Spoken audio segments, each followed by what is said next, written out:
as well. Welcome back to Arise Primetime. I'm Somna Sambo. And of course, our own Dr. Constance Ikokwu joins us right now to take a look at some of the issues raised earlier.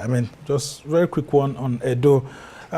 What do you make of the former minister and his ambition to actually become the governor of Edo State amid all the ongoing crisis among aspirants?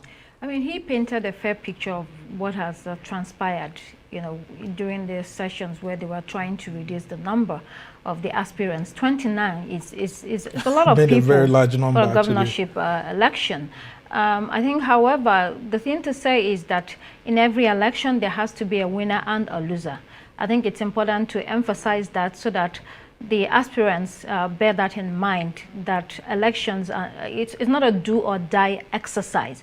So you're pruned out, fine. We have to go on to the election proper. And the other thing is that the APC says it wants to take the state back from the PDP, because it was an APC state, but Godwin Obaseki moved over to the PDP. And so in this type of process where they're trying to find a candidate for the election, it poses a lot of challenges in fighting and divisions and all sorts of things. So the most important thing is to manage the process properly and efficiently so that people feel that it's fair and transparent and the party is honorable and equitable in the way that it has carried out everything.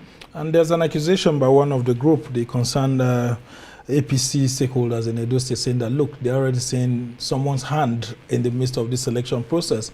That happens to be the APC leader in Edo State, Comrade Adams Oshomole, accusing him and asking him to stay off and allow the process to birth an acceptable candidate.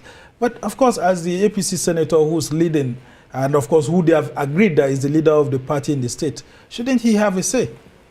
Well, not necessarily a say. He's not the lord and monarch of the party. He's just a member of the party. And that's why I said it's necessary that the party shows that it is impartial in whatever it's doing. You don't want people to switch allegiance to your opposition because they feel that they're not being treated fairly. So whatever people are saying in the background, the party should definitely listen to that and make corrections where necessary. Yeah, and we quickly move on to the student loan program. It's a program that I really love. A lot of Nigerians are really waiting to see if we could, as a country, revive this. Remember, in those days, we used to have it until people kept on collecting loans and the addresses could not be found, and the program just went into thin air. What do you make of what the presidential assistant had to say about this program? He was very flowery, and you expect that because he works for the president. Yeah, although he might be passionate about the program. Somna, the thing is that the road to hell is paved with good intentions. So you might have good intentions. The most important thing is the impact that it makes and the worthiness of the program. So the execution. At the end of the day, is it going to be executed properly? They talk about there won't be human intervention. Are we going to see that? But much more than that, we talk about student loan. I'm glad that they're also expanding it to vocational education, because not everybody will go to university, not everybody has the smarts for higher education.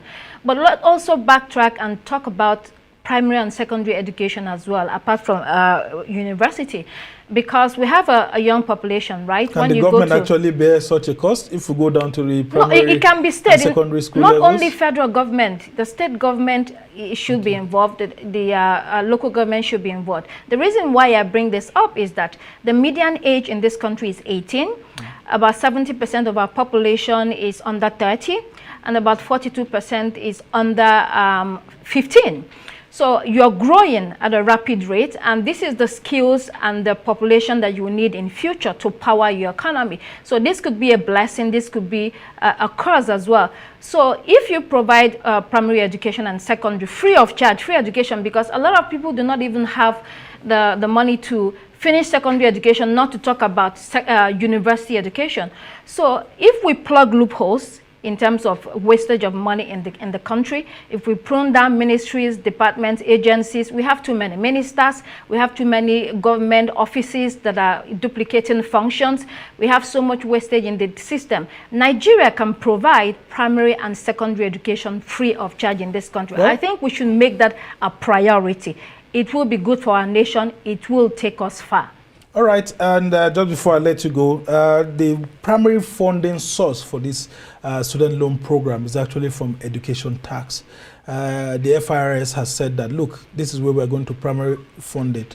But the SSC was actually saying that, look, even wealthy Nigerians could donate into it. Do you think that it's a program that will actually convince a lot of Nigerians to want to support the education tax, and then, of course, maybe some billionaires actually fund it, like through endowment and all of that? It depends on how you manage it.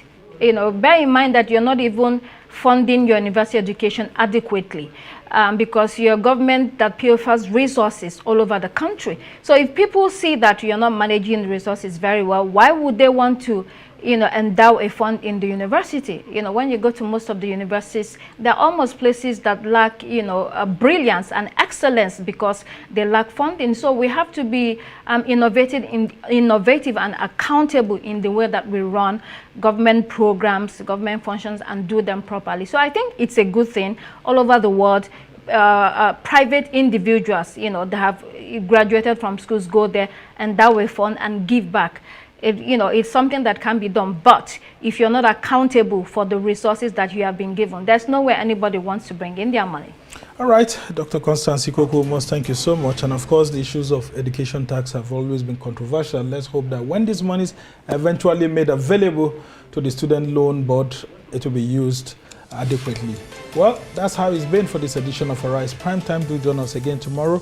From me and the entire team here in Abuja, goodbye and thank you for watching. I'm Somna Sambo.